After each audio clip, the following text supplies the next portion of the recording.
Maximize niche targeting for your curated content. What is curation? Once you have gathered your reverse engineered content, please understand that you are going to be using them to build credibility for your social media accounts and, ultimately, to drive traffic to your target website. Your target website could be a resource site, it could be a series of article pages, or it can be an actual blog. However you set it up, you're going to be using third-party content to build credibility for your accounts and build their following. What will pull traffic from those accounts to your target pages, blogs, or resource sites are specific pieces of content or ads that you rotate in between curated content. I hope this is clear to you. You're going to be publishing curated third-party content on your social media account. Now, you may be asking, isn't this illegal? Wouldn't these people object? No, they won't. It's a win-win situation. You're driving traffic to them while at the same time establishing your own niche credibility. You're also calling people to action with their content to like your page, follow you on Twitter or Instagram or whatever other social media platforms you're on. You're creating a win-win situation. The people behind the curated content get traffic and brand visibility. You, on the other hand, get to build up your social media accounts. Once you have a big following, an increasing number of people would then see the direct links to your conversion pages. They can then click through and you end up with more traffic to your email squeeze page. This can lead to a larger email list, which can produce a great amount of income opportunities later on. That's how you play the game. It all boils down to reverse engineering and curating somebody else's content. How to improve curated content. I wish I could tell you that you can just take third-party viral content and promote them as is. This is precisely what a lot of other marketers are doing. Unfortunately, if you were to do that, you're going to be leaving a lot of money on the table. You have to understand that you're not just trying to pump up traffic with curated content. That should not be your main goal. Your main goal should not be traffic volume.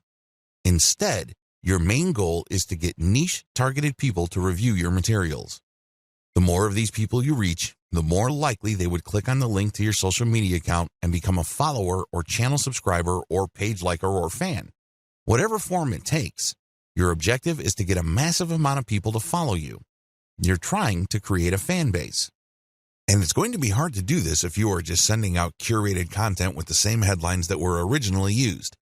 People can see that your stuff is not really original, so they probably would ignore it. After all, this stuff is viral, so they've probably seen it before from somewhere else. Your first step after you have filtered curated content for niche specificity is to change their headlines. Create niche-targeted headlines for all your curated content. Bring it home. Tighten the focus of this content.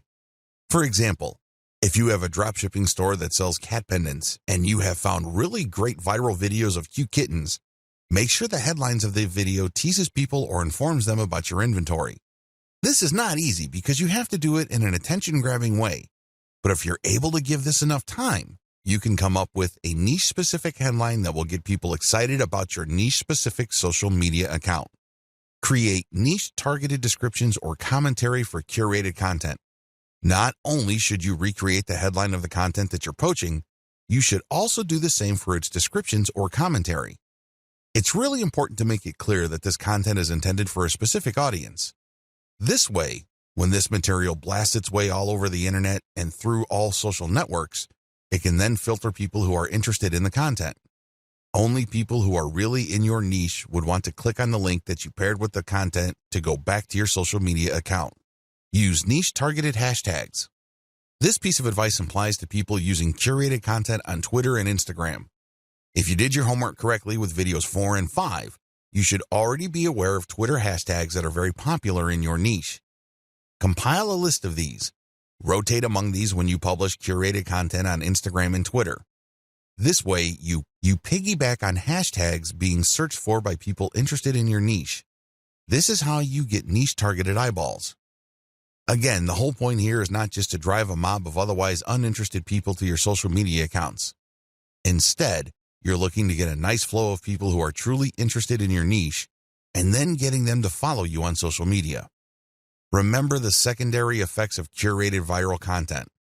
Viral content is so powerful because you don't just attract people who are already interested in your niche, you also end up motivating them to share with their own social circles. This can lead people sharing the same interests or roughly the same interests to see the links to your social media accounts. So understand how this secondary traffic effect works when crafting headlines, descriptions, and commentary. You're not just repackaging hot content. You're trying to reach people and also their friends and the friends of those friends who share the same niche interests. I want to share with you this big picture so you can see how important this is. This is not something you just blow through. So you have to give this proper attention so as to maximize the niche targeting capabilities of the curated viral content that you are sharing.